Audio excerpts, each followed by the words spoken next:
Bueno, casi las 9 de la mañana. Siempre es un placer y siempre es muy interesante charlar con el doctor en Relaciones Internacionales Ignacio Bartesagui. Con el equipo de producción decíamos, bueno, hay temas para hablar con Bartesagui y hacíamos un punteo en aquel momento, porque claro, teníamos las reuniones bilaterales, teníamos eventualmente lo que podía hacer Orsi como presidente de la República. Pasaba alguna cosa con Donald Trump, pero se han sumado una cantidad de temas que hace que esta charla va a resultar, creo yo, bien interesante. Doctor, ¿cómo le va? Buenos días, gracias por acompañarnos. Alfredo, Maggie, ¿cómo andan? Bien, muy bien. Y son tantos los temas que uno no sabe muy bien por dónde arrancar. Capaz que, por lo que puede llegar a pasar, que nadie lo tiene muy claro, lo que acaba de resolver Donald Trump, que cumple con lo que había prometido, un incremento de aranceles muy importante, que seguramente tenga medidas espejos, las bolsas que empiezan a caer, empiezan a dar señales. ¿Qué va a pasar? ¿Qué puede llegar a pasar? Bueno, estamos en una guerra comercial, ¿no? Trump abrió un espacio de negociación con Canadá, con México, también con China, pero con China con menos contacto, pues ya se sabía que iba a sostener la guerra comercial con China, que viene de antes. Y bueno, y ese mes demuestra que Trump ya estaba definido a iniciar la guerra comercial porque es su objetivo, era parte de su objetivo casi de campaña, diría, ¿no? Entonces, en ese sentido, bueno, aplica estos aranceles muy elevados a Canadá y a México, también a China, un rango un poco menor, pero son sus tres principales socios comerciales. O sea, está desatando una guerra comercial con sus tres principales socios comerciales, ¿no? Y en el caso de Canadá y de México, con el agravante de que allí hay un acuerdo comercial. Exacto. Que él mismo firmó, ¿no? En el que él mismo renegoció. O renegoció. ¿Se acuerdan que se llamaba el NAFTA? Después se llamó el TEMEC. Tiene cláusulas muy particulares que fueron, en definitiva, aceptadas en su momento por México y por Canadá por la presión de Trump. Está el acuerdo, pero no respeta el acuerdo, que se debería renegociar el año que viene, y aplica estos aranceles para prácticamente todos los productos. Por supuesto, un golpe para la economía de Canadá, un golpe para la economía de México, que ya reaccionaron mal las bolsas, por supuesto que la evolución del dólar, esto puede tener impacto en algunos precios internacionales. Y bueno, y Trump se jacta de que logró esa victoria de iniciar lo que había dicho que iba a hacer. Y es una escalada, Ignacio, que ¿cómo puede llegar a terminar? Porque claramente uno puede pensar inmediatamente en medidas espejo por parte tanto de Canadá como de México, eventualmente de China, pero ¿y después? ¿Cómo se sigue escalando? Y por eso es una guerra comercial, porque la guerra tiene dos partes, ¿no? En realidad, yo te aplico aranceles, pero yo te aplico a vos medidas retaliatorias. Exacto. Aranceles, ya China lo hizo. China está aplicando ahora aranceles a exportaciones de productos agrícolas de Estados Unidos a China, que son también violatorias del OMC, pero el que lo violó primero es Donald Trump. Entonces, México y Canadá están esperando un poco, porque como estaba esta posibilidad de negociar, que ahora se disipó porque está aplicando los aranceles, hay que ver ahora qué camino siguen, pero es altamente probable que también le apliquen aranceles a Estados Unidos. Y por supuesto que todos perdemos, porque... Ahí va, yo te iba a preguntar, ¿quién se beneficia con todo esto? La agenda interna de Trump, cumplir con lo que había dicho. Seguir alimentando esta idea de gran parte de sus votantes de American Great Again, de que si yo aplico aranceles y tengo más ingresos y logro que las empresas de Estados Unidos que están en el mundo vengan a producir a Estados Unidos nuevamente, algo que no pasó. Claro. Porque los estudios, hay varios estudios de muchos think tanks de renombre a nivel internacional, que ya han demostrado que los aranceles que aplicó Trump en su primera administración no arrojaron los resultados que él esperaba. Entonces, tiene más que ver con política. No quiere decir Bueno, hay algunos sindicatos que ya saludaron y celebraron estas medidas de Trump, ¿no? Que benefician a ese sector. La pregunta es... Puntualmente. El problema es que después otros sindicatos salen a decir que se quedan sin insumos para seguir produciendo.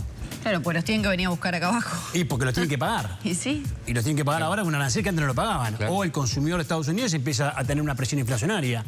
O directamente algunas empresas no pueden seguir produciendo porque no tienen las partes y las piezas.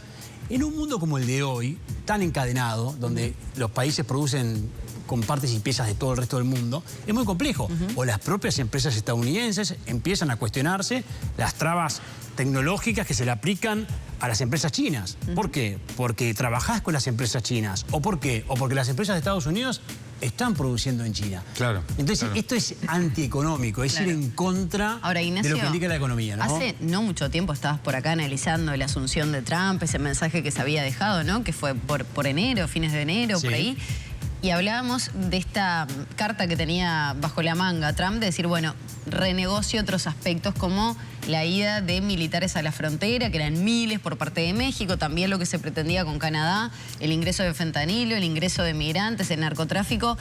¿Qué pasa con todo eso? Y que la presidenta de México además actuó muy bien en ese sentido. Trudeau un poquito más rígido, después se soltó, pero la verdad que hay que reconocer que la presidenta mexicana manejó esta situación, lo está manejando muy bien a Trump, ¿no? Incluso él dijo algunos elogios de la presidenta mexicana, lo que uno era impensado, ¿no? En aquel entonces. En aquel Pasó entonces. un mes y pico. Pasó un mes y pico. Ahora, yo creo que Trump es un poco la forma de negociar.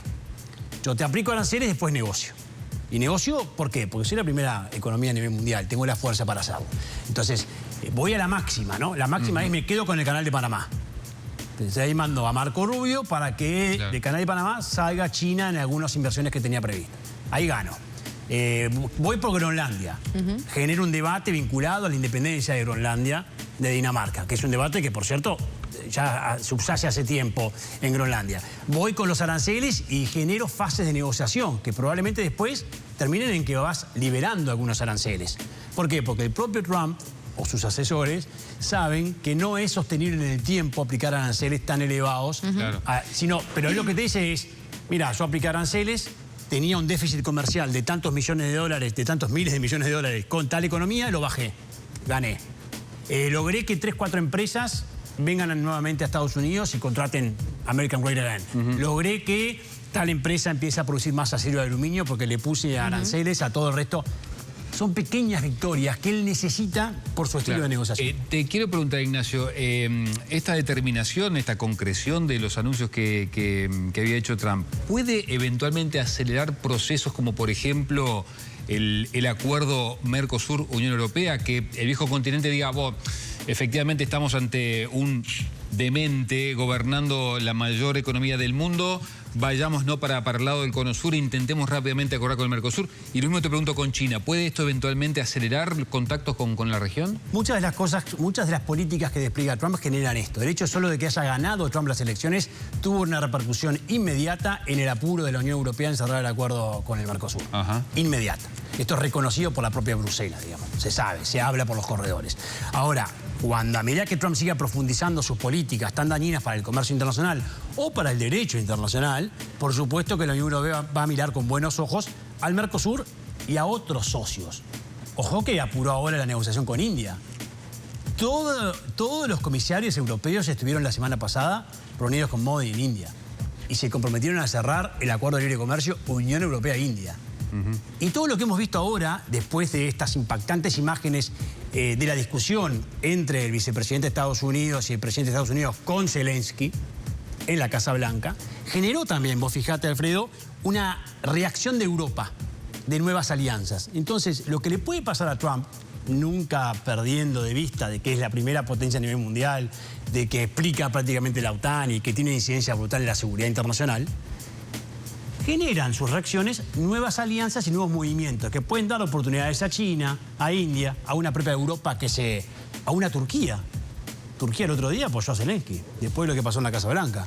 Todos en momentos de reordenamiento del sistema internacional, que claramente yo lo he dicho muchas veces, creo que lo hablamos acá muchas veces también, estamos en un cambio de época. Entonces no hay que sorprenderse de nada de lo que vaya a pasar, Los próximos 2, 4, 5 años, cuando vos estás en un cambio de época, ocurren este tipo de acontecimientos. Entonces, en ese sentido, vamos a ver sin lugar a dudas nuevas alianzas. Por eso hay que ver Uruguay, dónde se posiciona o cómo se posiciona, ¿no? ¿Y cuál sería el camino justamente para la política internacional de nuestro país con este panorama tan incierto?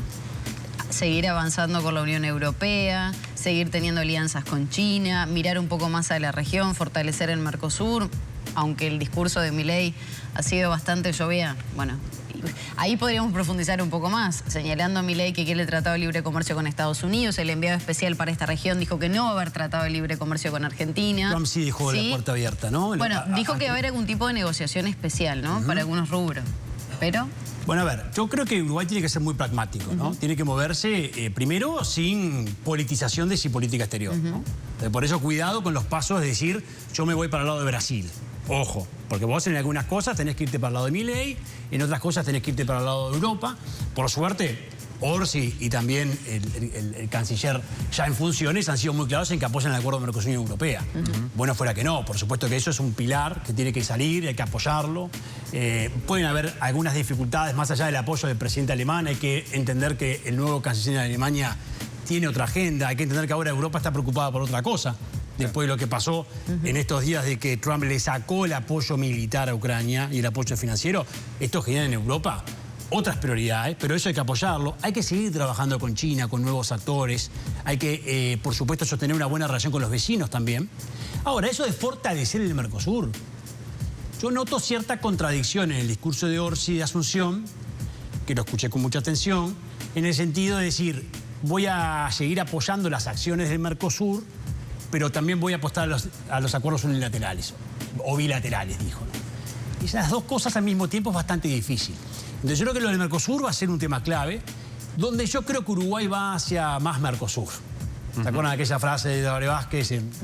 Más y mejor Mercosur. Más y mejor. Yo creo que vamos hacia ahí y eso te va a generar una distancia con Milei y quizás perdés la oportunidad de algo que Milei está dando legítimamente. Más allá de si el TLC es posible o no con Estados Unidos, lo de Milei, lo que plantea Milei con el Mercosur, a Uruguay le tendría que servir. Porque vos llevás más de 30 años atados a un Mercosur que no te ha dado resultados desde el punto de vista de la negociación. Entonces, ¿qué implica fortalecer el Mercosur? Eso es lo que hay que preguntarle a este gobierno. Cuando dice fortalecer el Mercosur, ¿qué implica eso? ¿Olvidarse totalmente de la flexibilización? ¿Olvidarse del posible TLC con China? ¿Olvidarse? No, para mí eso sería un error, ¿no? Olvidarse del Transpacífico. El canciller tuvo algunas expresiones sobre el Transpacífico poco claras, en un momento lo apoyó, después dijo que no era útil.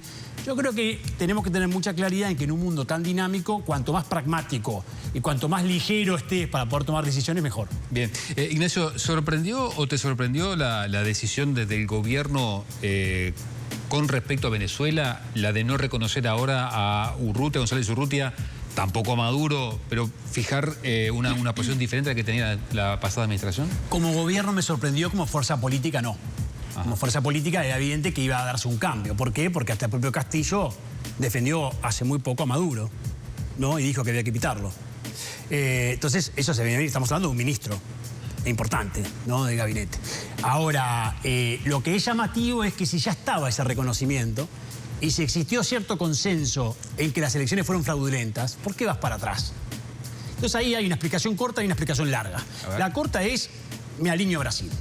No se olviden que esta cena reciente de los 4 presidentes de izquierda de la región, de allí salieron no solo el candidato de la OEA de consenso, sino también otras cosas, ¿no?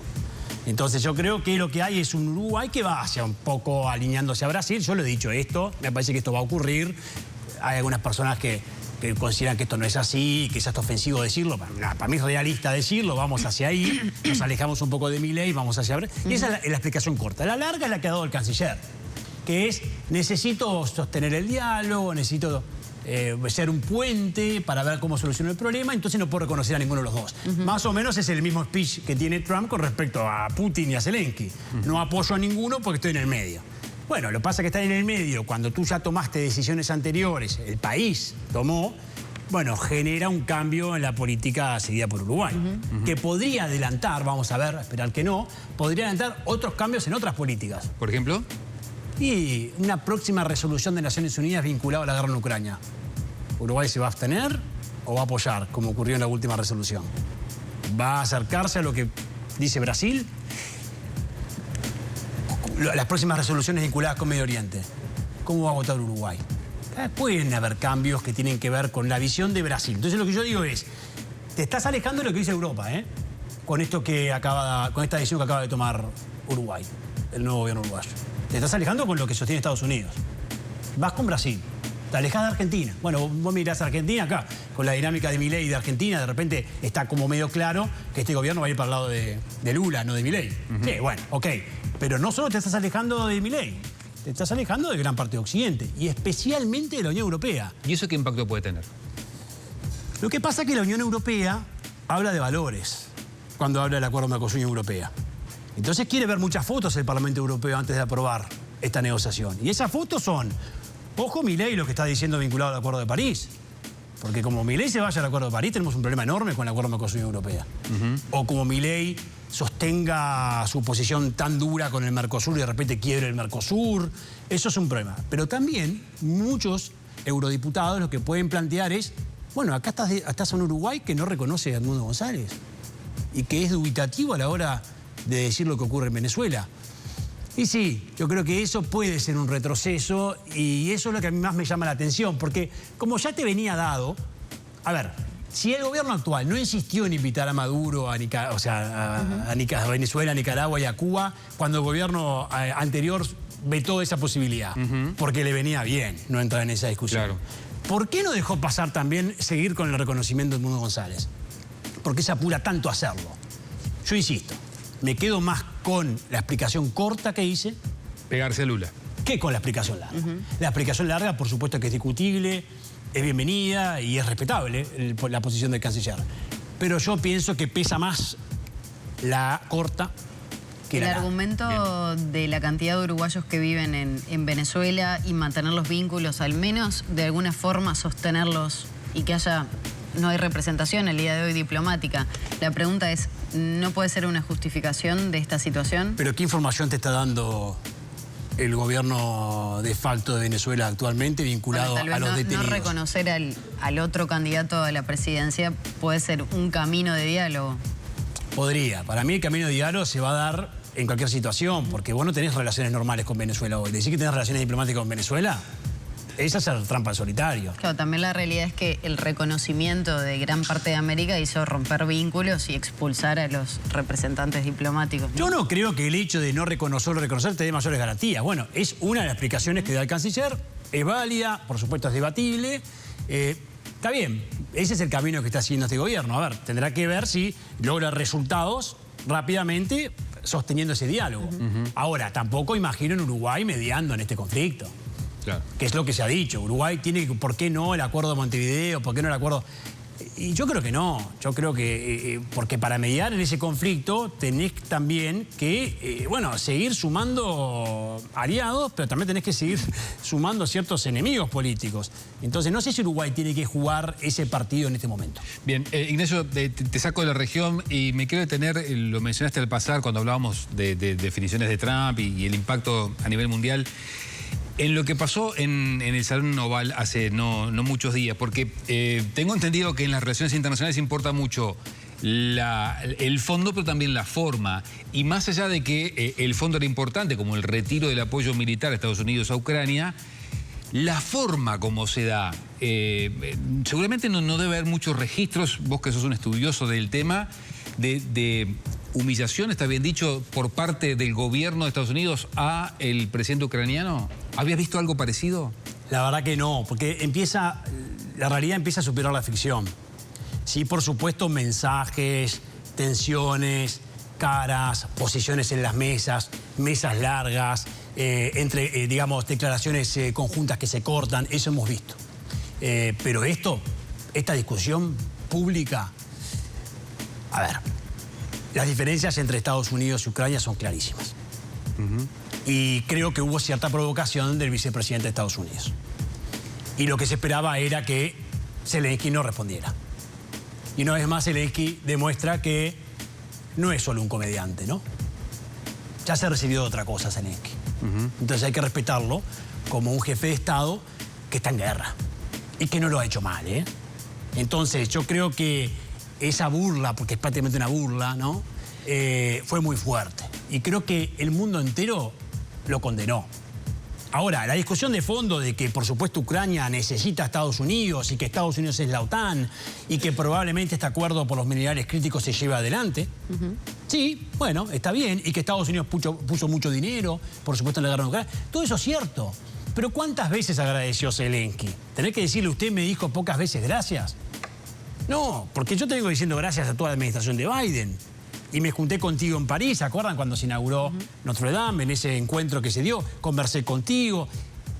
Es muy fuerte, creo que más bien es de vuelta algo de política interna, pero que hasta incluso le generó cuestionamientos internos a Trump. Me parece que fue demasiado. Ahora, la reacción que se generó fue a una Europa unida, más Turquía, y a una comunidad internacional que el único que pasó muy bien viendo esas imágenes, ¿quién es? Putin. Y Putin está comodísimo, porque Putin tiene Ahora, no es una a Estados manera... Unidos que le dice, mira, acá este señor le dice que está queriendo generar la Tercera Guerra Mundial. La Tercera Guerra Mundial no se genera porque Ucrania la quiera generar.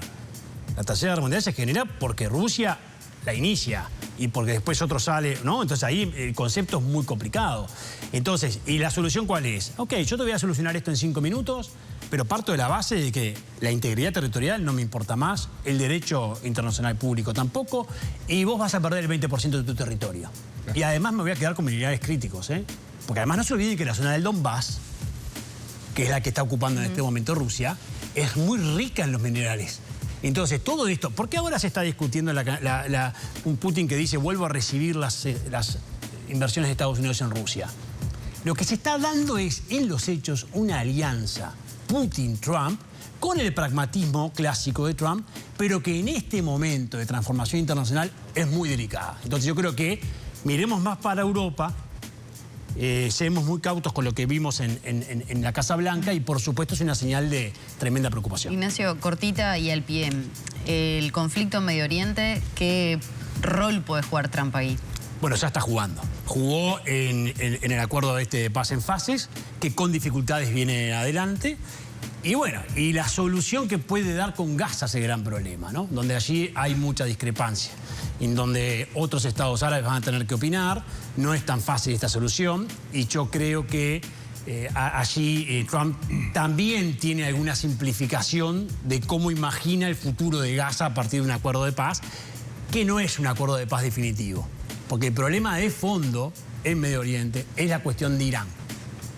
Y este tema no lo está tratando hoy Estados Unidos. Entonces, podemos tener este acuerdo de paz que genera intercambios entre prisioneros y los secuestrados, que tan importantes son para las familias, pero estamos muy lejos de solucionar el problema de fondo en Medio Oriente. Y ojo, de vuelta con las simplificaciones. Quizás la misma simplificación que propone Trump para solucionar rápidamente la guerra en Ucrania, la está proponiendo también con la cuestión de Gaza, diciendo ahí pongo, no sé, 4 o 5 hoteles de lujo y soluciono todo. No, es bastante más difícil que eso. Les dije que iba a estar interesante esta conversación con el doctor Ignacio Bartesague, a quien le agradecemos. Podríamos seguir un buen rato más, pero bueno, los tiempos son los tiempos. Doctor, muchas gracias por acompañarnos. Con todo gusto, gracias. Gracias.